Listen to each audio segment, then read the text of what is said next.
Let us start with some level setting with definitions. When we think about the terms diversity, the terms inclusion, a lot of fun stuff, I like to start with a very broad but very definitive, there's a good oxymoron sentence there, broad but definitive sentence. And when I say diversity, I like to say it's the many similarities and differences between people. You might have seen some other more specific conversations, definitions, but when I think about diversity, when I started playing around in this space a few years ago-ish, it's just simply the similarities and differences between humans. Done. So we often hear diversity and inclusion. On the lovely side here. What does inclusion mean? Inclusion is a place with a culture of respect, collaboration, and connectedness for everybody. So it's kind of a progression, if you will. Diversity is saying, hey, y'all, come on in. Inclusion is, we want to respect you and your differences that you're bringing. But what you're also starting to see, and this is where it really hits you as a consciously inclusive leader, is the concept of belonging. Anyone ever heard of that term? Belonging at work? Belonging? Yeah, I assume you have. All the cool people understand that concept. Because it really is the next progression of when we talk about diversity and inclusion. Belonging is the feeling a person has where they are safe and welcome to be their authentic selves at work. And I love that definition, authentic selves at work. Because these are about the organization, Case Universal. This is about the employee, the team member, who says, you know what? Yeah, I do belong here. And how do we make someone feel that they belong here? By being respectful to them, by allowing them to know you are welcome, this is a safe space. And how do you do that? By being a consciously inclusive leader.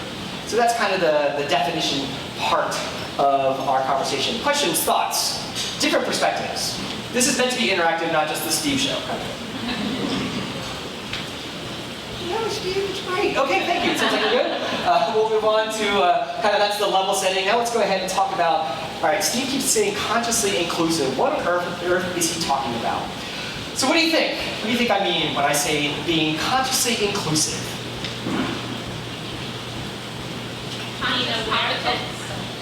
Whoever.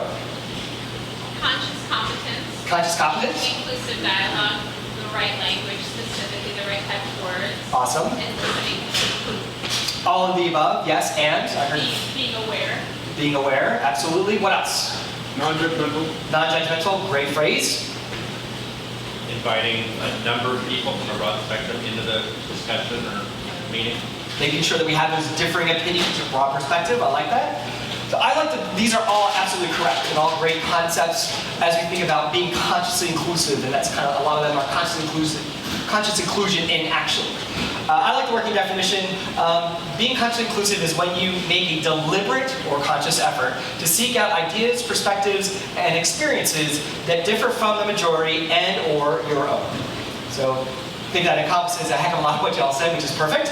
But yeah, but especially that deliberate part of making sure that I'm including others around me and not disenfranchising folks based upon insert demographic stuff here. So it's interesting because there's a couple words that I want to play around with.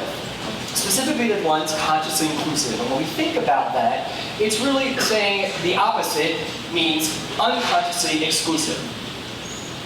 Think about that. So to be consciously inclusive is the direct opposite of unconsciously exclusive. So what we're doing here is now to start thinking about our unconsciousness.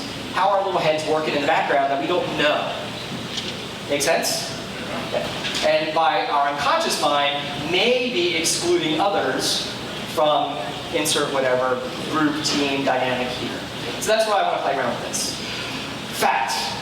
As a human, we receive 11 million bits of information every moment. I love this graphic, by the way, and it's just so aligned with your brain. But yeah, 11 million bits of information every moment. Where's that coming from? Everywhere. Everywhere, such as what? Vision, smell, hearing. Yep. Right. So there's all these cones in your eyes that are picking up all this data right now. There's little cilia and nerve endings in your ears that are hearing me babble and all this stuff that's going on. Every nerve ending in your entire being, everything is sending data to your brain. 11 million bits any second. Now, the unconscious mind can only manage 40 bits. Whoa, think about that. Cognitive science has shown us that we're getting 11 million. We can only consciously deal with 40. So the gap, the 99.999996% of the data we're receiving is being managed by our unconsciousness. most of the data you're getting, you're not even thinking about until it hits that 40 bits. Okay, what's that? 99.999996. That's crazy. Anyone here have a computer? Yeah. Do you have an operating system on that computer? Yeah. This is all the stuff going on in the background that you have no idea what's happening. Same idea with your head. So the challenge as humans is that we have all these processes that are going on. Anyone here ever sit on a low-cost airline where you don't pick your seat? I'm not going to use names, but there's a couple out there. So you're sitting there in that low-cost carrier, and you're watching people come down the aisle, and your mind is going, yes, no, yes, no. So you can sit next to me. No, I don't want you to sit next to me. You ever experience that? We all do it. Of course we do. That's the unconscious mind kicking in. Because we're making these quick assumptions about data points that are just very, very minute, but we're making assumptions very quickly. Yes, that's your unconscious mind at play. And being a consciously inclusive leader, we want to manage that a little bit more proactively. So the question is not, do we have bias, but rather, which ones do we have? And that's really the big thing. Anyone here not have bias? Trick question, yeah. Anyone here not breathing? Yeah.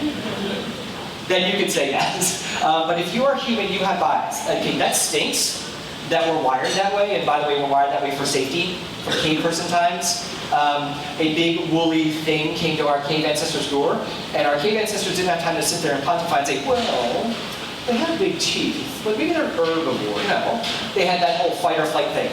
Gather quick data, make a decision. Flight, they'll run out the back cave door, or fight, put up their fisticuffs, and you got the saber-tooth thingy. So we're still wired that way. That's how our humans are. And so we need to make sure that we can kind of manage that 99.999996 so that we're not doing actions, saying things that maybe aren't being as inclusive as we'd like it.